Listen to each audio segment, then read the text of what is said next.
한국에서 이 젠더 문제를 연구하는 방법론이 초기에 너무 그 커뮤니티 연구에 집중됐던 게 문제였던 것 같아요. 그런데 제가 이제 커뮤니티가 아니라 대규모 조사를 통해서 해봤더니 최소한 그 공감되는 것들이 있더라.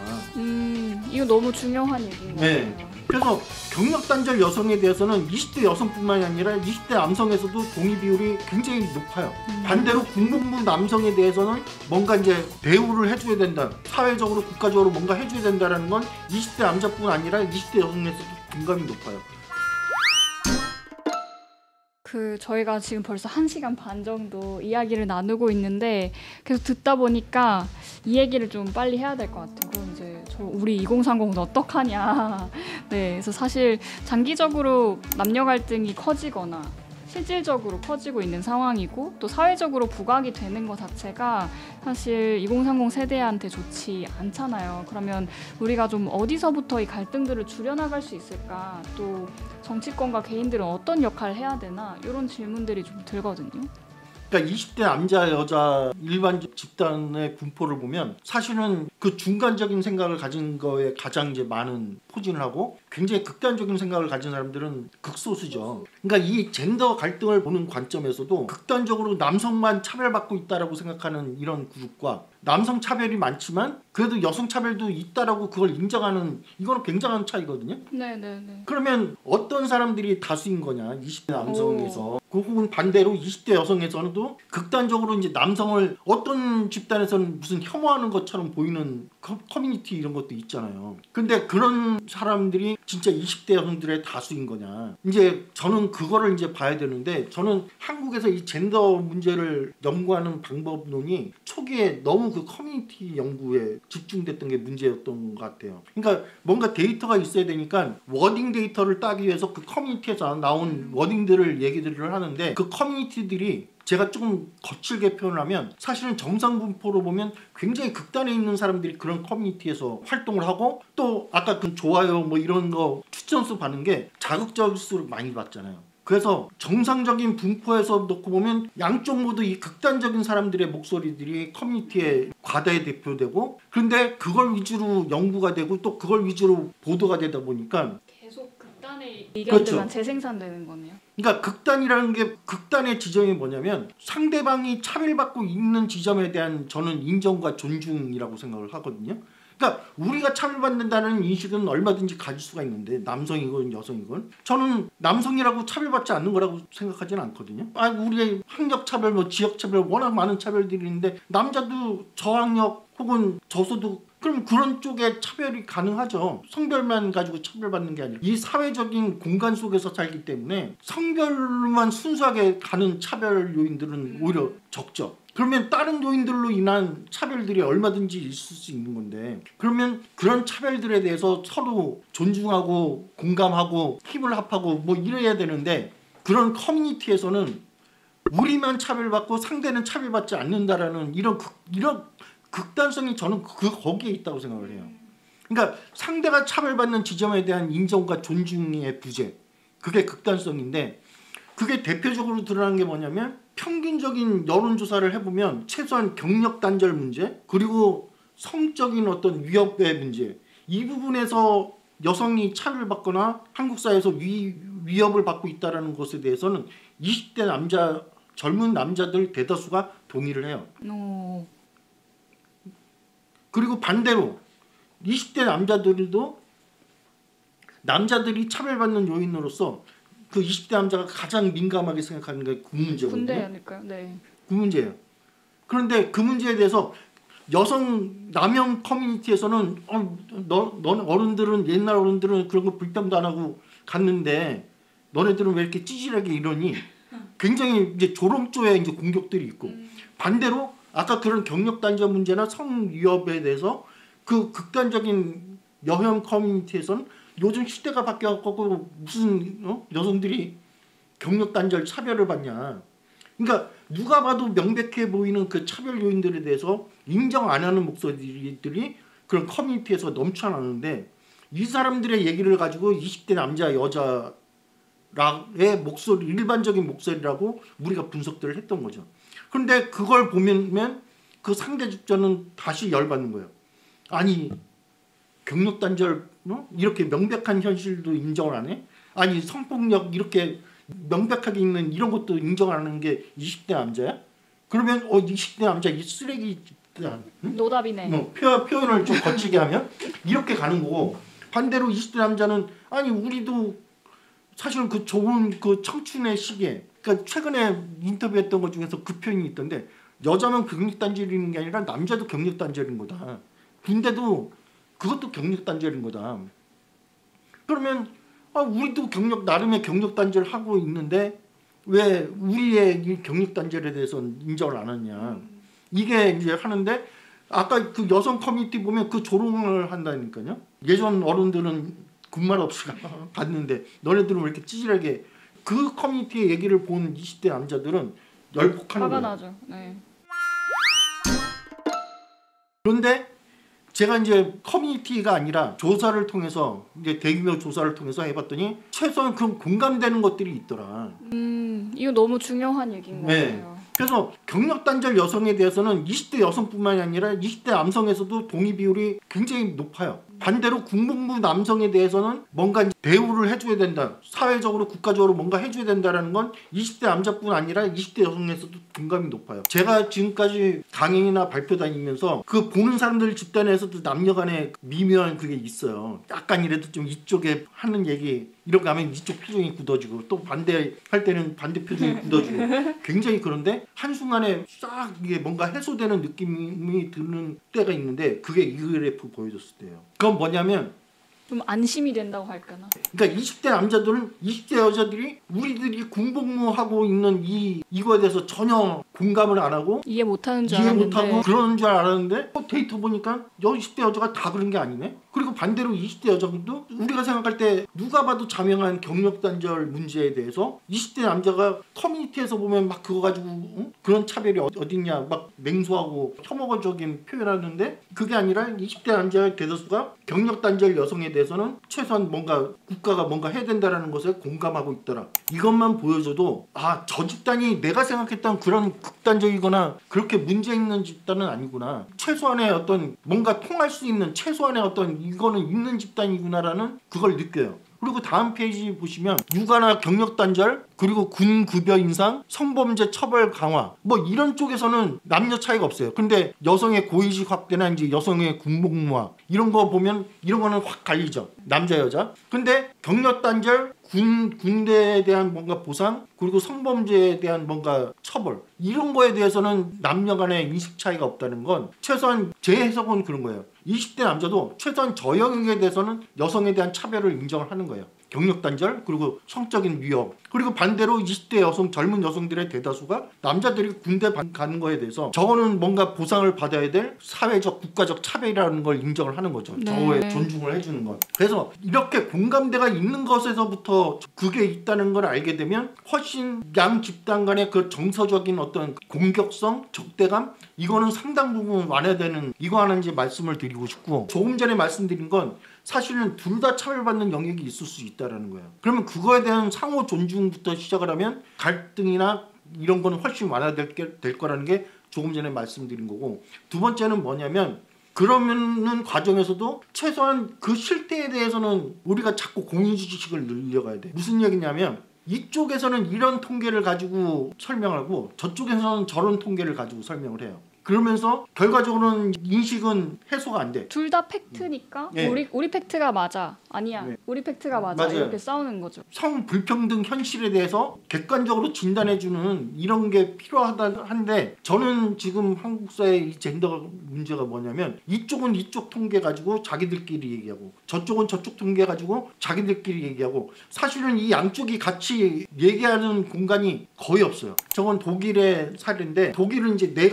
잖아요. 새로운 내각이 출범을 하면 저런 젠더 갈등이나 저런 걸 담당하는 부서에서 내각의 보고서를 내요. 지금 독일의 현재 양성평등의 수준이 어디까지 와 있고 어떤 게 쟁점이고 어쨌든 그런 계기들을 통해서 한 번씩 나라의 젠더 불평등의 현실의 쟁점이나 수준을 진단을 해줘요. 그럼 저런 게 나오면 논의를 진전시켜 나갈 수가 있는 거죠. 우리도 새 국회 출범에 맞추던 새 정부 출범에 맞추던 한 번씩 총정리를 해서 양쪽 모두의 어떤 전문가들을 참여를 하게 해서 이쪽 통계 저쪽 통계 다 가지고 와서 종합적으로 평가를 해주는 그런 보고서나 그런 게 필요하다.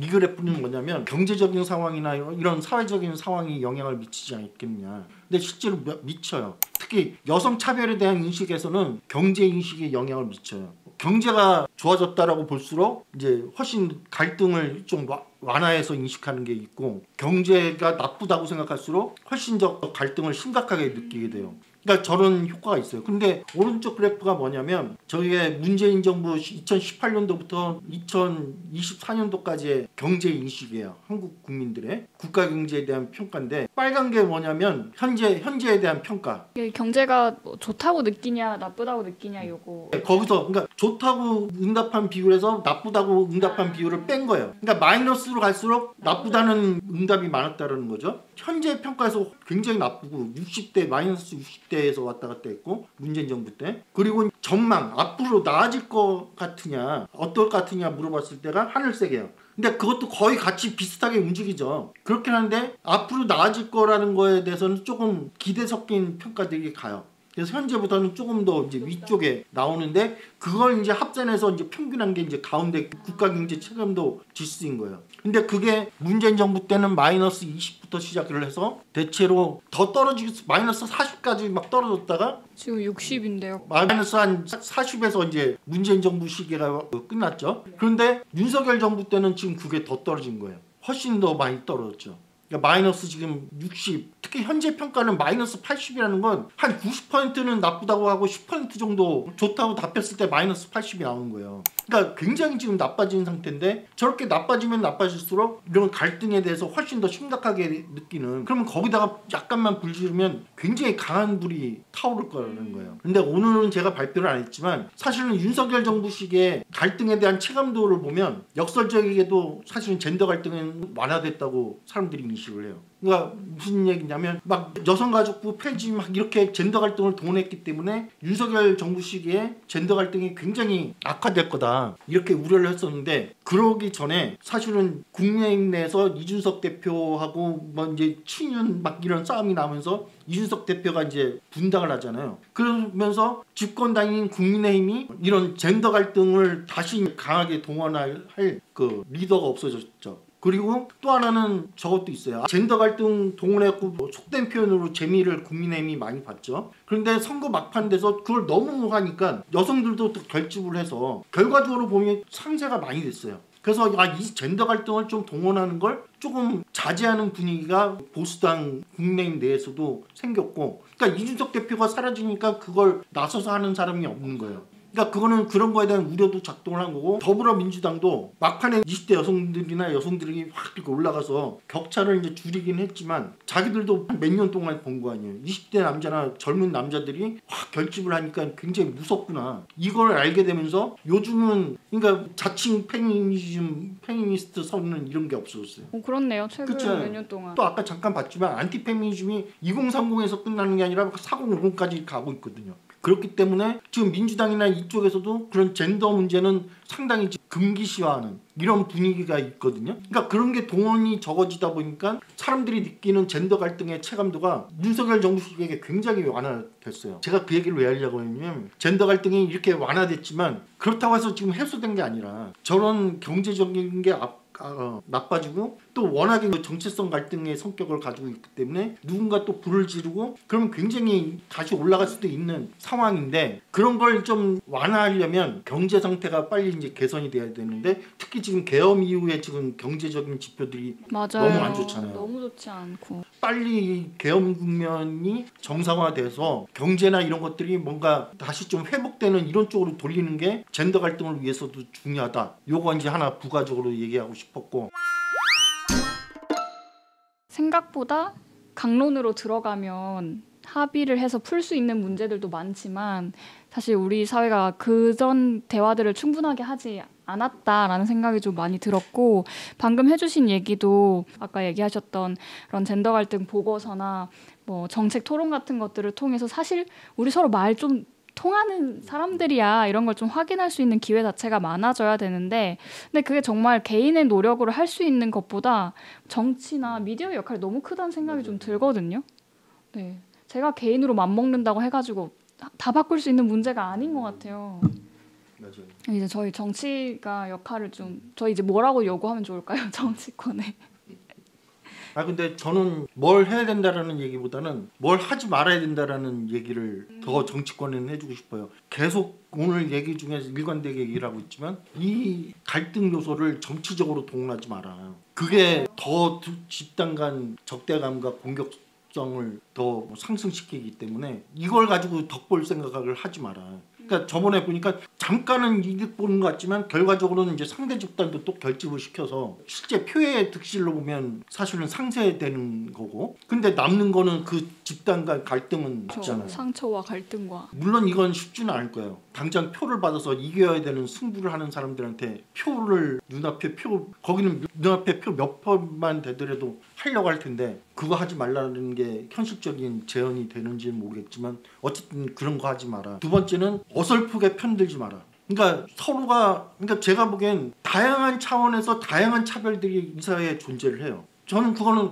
그러니까 어디서 꼭 한쪽으로 답을 낼 필요가 없는 거다. 우리 사회가 여성 차별이 있는 사회다. 혹은 남성 차별이 있는 사회다. 우리 사회는 굉장히 다양한 차원의 차별들이 존재를 하고 한국의 젊은 남자 여자들 다양한 요인들 가지고 차별을 가지고 있다. 그러면 그런 차별 요인들에 대해서 사실 공통적인 것도 있고 물론 이제 성차별 문제에서는 그렇게 엇갈리는 대목도 있지만 상당히 공통적으로 지금 풀어야 되는 경제적 기회의 문제나 우리 사회의 어떤 그 보상 규제에 대한 신뢰 문제 이거는 사실은 남자 여자 공통되게 지금 없고 부족해서 맞아요. 근데 이게 사회적으로 혹은 장기적으로 뭔가 보상될 수 있는 그런 구조로 만들 수가 있다면 그렇게 공격적이거나 개인화된 경쟁이 아니라 같이 요구하거나 같이 뭔가 대응을 해야 되는 이런 것들이 많다. 그리고 마지막으로 그냥 하여간 이런 젠더 문제 얘기하고 하면서 하고 싶은 말씀은 보통 이런 담론들이 대학생 캠퍼스 대제 이상의 어떤 학력층에 한정된 논의가 많아요. 페미니즘 지수를 보면 명확하게 계층이나 소득 수준에 비례해요. 소득 수준이 높을수록 페미니즘에 친화적이에요. 그리고 학력이 높을수록 그러니까 이게 상당히 어떤 경제 사회적인 여유가 있을 때 페미니즘에 대한 어떤 태도도 발현이 될 수 있는 그 계층적인 어떤 이런 차원에서 보면 훨씬 더 복합적인 차별을 받을지 몰라요. 근데 이런 부분에 대한 제가 보기엔 진단이 너무 그러니까 청년 대책이나 청년 정책이 너무 대학 중심으로 저는 이루어져 왔다고 생각하거든요. 근데 그런 식으로 지금의 어떤 젠더 갈등 이런 젠더 차별 문제가 훨씬 더 순수하게 젠더만에 한정된 차별 문제보다 다른 계층적이거나 이런 거랑 연결된 그런 것들이 많을 거라는 거예요. 그러면 좀 그렇게 좀 폭을 넓히고 그러다 보면 사실은 공통적인 게 자꾸 생길 수밖에 없어요. 그래서 그런 공통적이고 이런 걸 자꾸 만들어가고 탐색하고 좀 그런 쪽에서 이제 뭔가 해결책을 얘기를 하는 그런 정치? 그걸 지금 현재 정치 생활한테는 기대하기 힘드니까 우리 뉴에이지에 참여하시는 좀 새로운 그 젊은 정치인들이 좀 그런 어떤 생각이나 마인드를 가지고 이 문제에 접근해 줬으면 좋겠다. 마지막 얘기를 하면서 저 얘기는 치도록 하겠습니다. 네, 사실 2시간이 훌쩍 넘는 시간이었지만 또 저 역시도 들으면서 반성하게 되는 부분들도 있었어요. 어떤 면에서는 나 역시도 갈등을 너무 납작하게 봤나? 이런 생각들이 들었고 아마 들으시는 분들에서도 좀 새롭게 들리시는 이야기가 많았을 것 같고요. 마지막에 얘기해 주셨던 우리 안에 공통점에서부터 출발해보자. 저는 이 메시지가 아마 오늘 방송에서 남겨야 되는 한마디가 있다면 그 한마디가 아닐까라고 생각이 드는데요. 긴 시간 얘기 나눠주셔서 너무 감사드리고요. 오늘 저희가 그래프를 보고 얘기하는 장면들이 많아가지고 팟캐스트로만 듣기에는 내용을 소화하기가 어려우실 것 같아요. 그래서 그래프를 직접 보면서 듣고 싶으시다면 유튜브에서 정치 이건 아니지 영상 봐주시고요. 저희 방송은 유튜브와 아이튠즈, 네이버 오디오 클립 그리고 스포티파이에서 들으실 수 있습니다. 네, 오늘도 들어주셔서 감사합니다. 안녕. 안녕하세요.